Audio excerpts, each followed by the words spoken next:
David Bowie is undoubtedly an icon of cool. Born David Robert Jones on January 8, 1947 in Brixton, Bowie began his musical career in the 1960s, playing with a number of small bands such as the Conrads, the King Bees and the Lower Third, before he got his big break with the release of the single Space Oddity in 1969, being rush-released just 5 days before the Apollo 11 landed on the moon.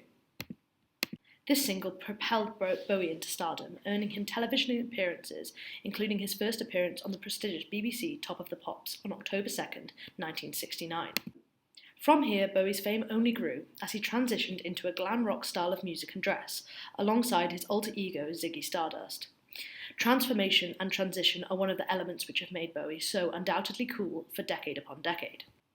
The visual culture surrounding David Bowie is another one of the elements which make him cool, having a unique sense of style as well as of gender expression, especially for his time. This otherness that he has been known to represent is a marker of his coolness, with the rejection of societal norms often being presented as the essence of cool. It has also made him instantly recognisable, creating a form of a personal brand. The cover of Bowie's sixth album, Aladdin Sane, Figure 1, and the red and blue flash across his face has become synonymous with Bowie. Music is ultimately the main reason for David Bowie's fame and following status as an icon of cool. He is one of the most successful artists of the 20th and 21st century, releasing 25 studio albums and having an estimated net worth of £135 million. But Bowie was more than simply a commercial success. His ability to succeed in a wide variety of musical genres, from glam rock to plastic soul to pop, is a testament to his inherent skill as a musician.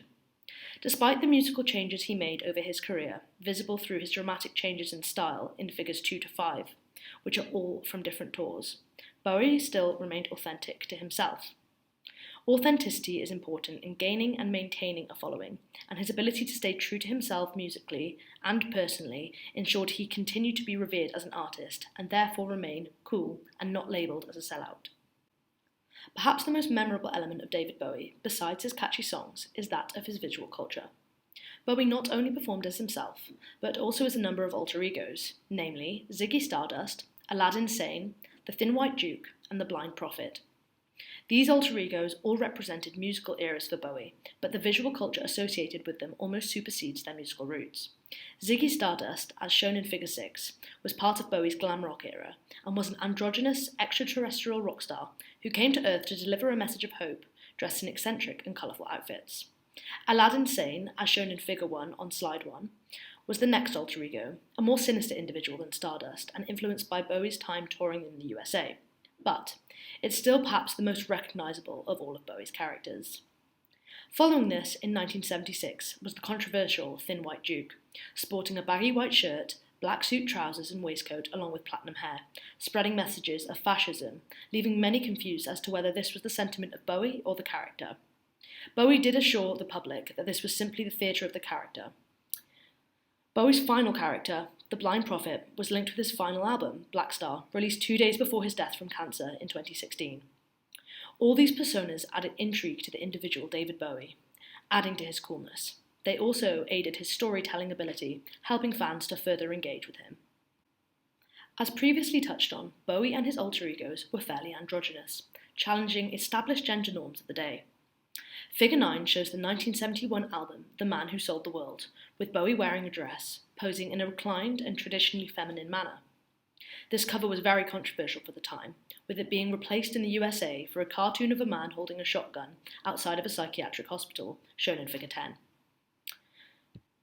To quote Nick Stevenson, Bowie's music aims to demonstrate the extent to which culture and the self is an invention.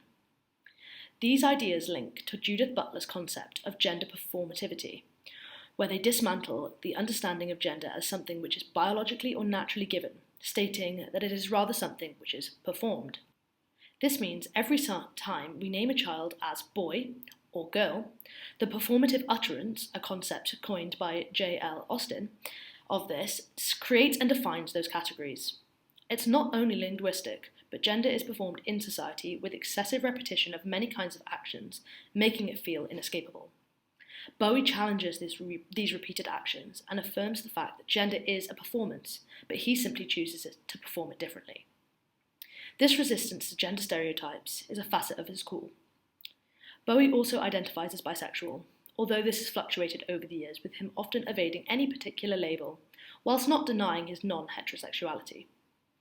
For the period, this flexibility with sexuality and overall androgyny from Bowie made him not only an icon of cool, but also a queer icon for the LGBTQ community of the time and today. David Bowie also had a legacy of philanthropy, adding to his icon status by publicly supporting important causes such as AIDS relief and reduction, at-risk youth, human rights issues, and women's issues. Bowie performed as part of the Do They Know It's Christmas charity single to raise money for famine relief, as well as at the Live Aid concert in 1985 for a similar cause. This is shown in Figure 11, where Bowie is seen holding a poster for Live Aid. Bowie also supported the AIDS effort through participation in the 7th on Sale event along with his wife, fashion's largest response to the AIDS crisis, a multi-day, multi-million-dollar retail fundraiser. Bowie also stood against fascism in his album Tin Machine and described his music videos for China Girl and Let's Dance as displays against racism rather than them being racist themselves. This was especially important after his controversial status and comments as the Thin White Duke.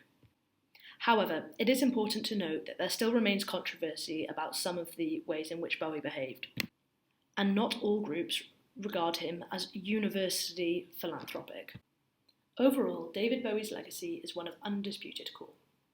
His legacy remains through his absurdist movies, such as arguably his most famous role, Jareth in Labyrinth 1986. It also remains through his iconic androgynous fashion and through his legacy of incredible musical performance. Bowie stopped touring in 2004, with his last show being shown in Figure 14, but continued to release music up until his death from cancer in 2016. Upon his death, tributes poured in globally, posthumously cementing his status as an international icon. Despite valid controversies around issues such as fascism, racism, and drug use, Bowie remained and remains an icon for many, including myself. I believe he is the perfect representation of a timeless and multifaceted icon of cool.